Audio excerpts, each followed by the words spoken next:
Gold trusted gold buyers మీరు తాకట్టు పెట్టిన బంగారాన్ని విడిపించి ఈ రోజు ఉన్న మార్కెట్ ధరకు కొనబడును. భారత ప్రధాని నరేంద్ర మోదీ పంజాబ్ లోని ఆదంపూర్ ఎయిర్ బేస్ ని సందర్శించారు. అక్కడ జవాన్లతో ముచ్చటించారు.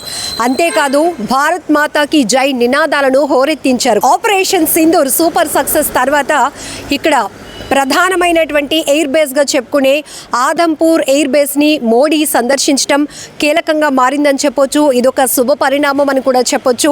ఎందుకంటే ఆపరేషన్ సింధూర్ పార్టిసిపేట్ చేసిన ప్రతి ఒక్క సైనికుడి యొక్క వీరోచితమైన సేవలను ప్రైమ్ మినిస్టర్ పొగడటమే కాదు, వారి యొక్క సేవలను ప్రశంసించారు. ఇంకొక వైపు మనం చూడొచ్చు, పెహల్గాం దాడి తర్వాత ఏదైతే ఉగ్ర స్థావరాలను టార్గెట్ చేస్తూ మన భారత సైన్యం సాయుధ దళాలు చేసినటువంటి ప్రతిఘటన తర్వాత పాకిస్తాన్ వికృతంగా ప్రవర్తించింది. దుర్మార్గపు ఆలోచనతో భారత సైన్యాన్ని, భారత పౌరులను టార్గెట్ చేస్తూ చేసినటువంటి దాడుల నేపథ్యంలో అదే స్థాయిలో పాక్ చేసిన దాడుల్ని వ్యూహాత్మకంగా తిప్పుకొట్టింది మన సైన్యం.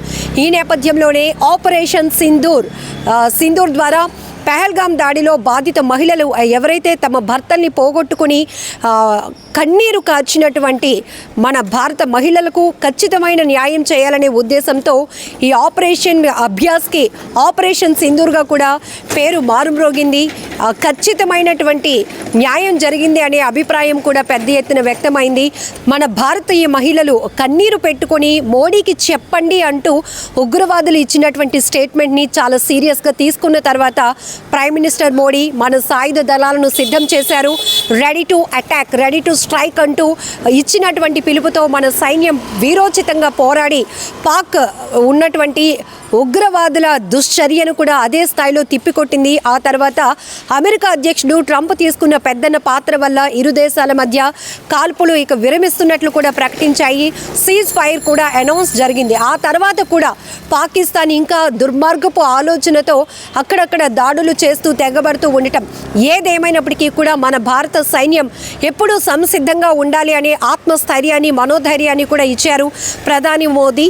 ప్రధానంగా చెప్పుకోవచ్చు, ఆపరేషన్ సింధూర్లో వీరోచితంగా పోరాడినటువంటి ప్రతి ఒక్క జవాన్కు బిగ్ సెల్యూట్ చేస్తూనే ఇందులో వీరమరణం పొందినటువంటి, యుద్ధ భూమిలో వీరమరణం పొందిన వారికి కూడా ఘనమైన నివాళులు అర్పించినటువంటి సందర్భం కూడా మనం చూడొచ్చు. ఇంకొక వైపు ఇండియాలోనే రెండవ అతిపెద్ద ఎయిర్ బేస్గా ఈ ఆదంపూర్ ఎయిర్ బేస్ని చెప్పుకోవచ్చు. ఎందుకంటే పూర్తి స్థాయిలో పాక్ నిర్వహించినటువంటి ఈ దాడులు ఏదైతే అది ఉపయోగించినటువంటి మిసైల్స్ కానీ డ్రోన్లను కానీ అదే టెక్నాలజీతో అదే స్థాయిలో తిప్పికొట్టడం ఇక్కడ ప్రధానంగా ఈ ఎయిర్ బేస్ నుంచే ఇదంతా జరిగిందని చెప్పొచ్చు. 1965లో కూడా పాక్ పై జరిగినటువంటి యుద్ధంలో ఈ బేస్ చాలా కీలకమైనటువంటి పాత్ర పోషించింది. సో ఈ నేపథ్యంలోనే ఇప్పుడు ఆపరేషన్ సింధూర్ సక్సెస్ తర్వాత, కాల్పుల విరమణ నిర్ణయం తర్వాత ప్రధాని మోదీ ఫస్ట్ విజిట్గా పంజాబ్లోని ఆదంపూర్ ఎయిర్ బేస్కి వెళ్ళి అక్కడ స్థావరాలను విజిట్ చేయడమే కాదు, ప్రతి ఒక్క జవాన్లో కూడా ఏదైతే ఆత్మస్థైర్యాన్ని నింపే ప్రయత్నం కూడా చేశారు. ప్రతి ఒక్కరితో కూడా భారత్ మాతాకి జై నినాదాలతో అక్కడ హోరెత్తించడమే కాదు, వాళ్ళ నుంచి అనేక విషయాలు కూడా అడిగి తెలుసుకున్నారు. సో ఏ రకంగా ఈ ఆపరేషన్ సింధూర్లో వాళ్ళ యొక్క సేవలు ఉన్నాయి అని కొంతమంది జవాన్లతో కూడా మాట్లాడినటువంటి సందర్భం కూడా మనం చూడొచ్చు. ఏదేమైనా మొదటి నుంచి కూడా ఈ ఏజ్లో కూడా ఒక దేశానికి ప్రధానిగా ఉన్నటువంటి మోదీ తీసుకున్నటువంటి ఒక సాహసోపేతమైన నిర్ణయాలు ప్రతి ఒక్క దేశ పౌరులు కూడా గర్వపడే విధంగానే ఉన్నాయి అనేటటువంటి పెద్ద ఎత్తున నినాదం కూడా వినిపించింది. ఎందుకంటే పెహల్గాం దాడి తర్వాత ఇలాంటి ఒక ఆపరేషన్ మన దేశం నుంచి జరుగుతుందని కూడా మేబీ ఎవరు ఊహించి ఉండరు. ఎందుకంటే ఖచ్చితమైన ప్రతీకార చర్య ఉంటుందని చెప్పారు, కానీ ఇది ఎప్పుడు ఉంటుందో ఎలా జరుగుతుందో తెలీదు.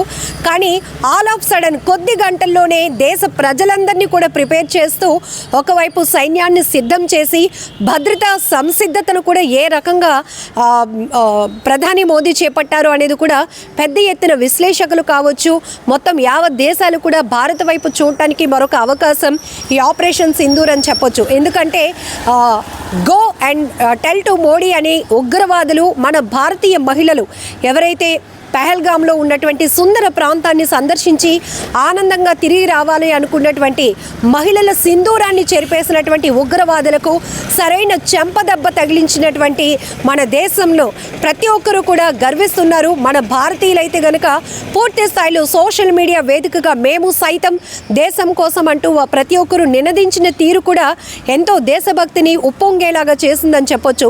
సో ఇక్కడ పంజాబ్లోని ఆదంపూర్ ఎయిర్ బేస్ని ప్రధాని మోదీ విజిట్ చేయడం, అక్కడ ఉన్నటువంటి జవాన్లతో ముచ్చటించడం, భారత మాతాకి జై నినాదాలతో హోరెత్తించడం, ఇవన్నీ కూడా ఒక కీలకమైనటువంటి పరిణామంగా చెప్పుకోవచ్చు.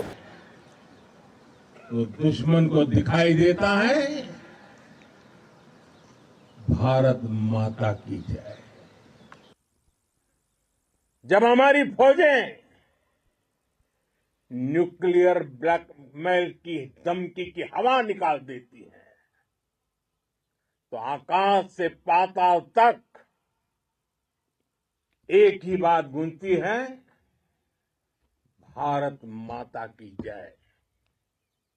साथियों, वाकई आप सभी ने कोटि कोटि भारतीयों का सीना चौड़ा कर दिया है। हर भारतीय का माथा गर्व से ऊंचा कर दिया है। आपने इतिहास रच दिया है। और मैं आज सुबह सुबह आपके बीच आया हूं आपके दर्शन करने के लिए। जब वीरों के पैर धरती पर पड़ते हैं तो धरती धन्य हो जाती है। जब वीरों के दर्शन का अवसर मिलता है तो जीवन धन्य हो जाता है। और इसलिए मैं आज सुबह सुबह ही आपके दर्शन करने के लिए यहां पहुंचा। आज से अनेक दशक बाद भी जब भारत के इस पराक्रम की चर्चा होगी तो उसके सबसे प्रमुख अध्याय आप और आपके साथी होंगे। आप सभी वर्तमान के साथ ही देश की आने वाली पीढ़ियों की और उनके लिए भी नई प्रेरणा बन गए हैं।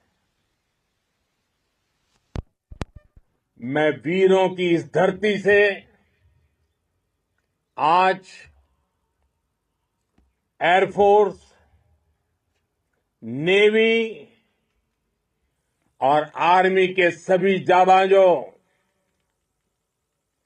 बीएसएफ के अपने शूरवीरों को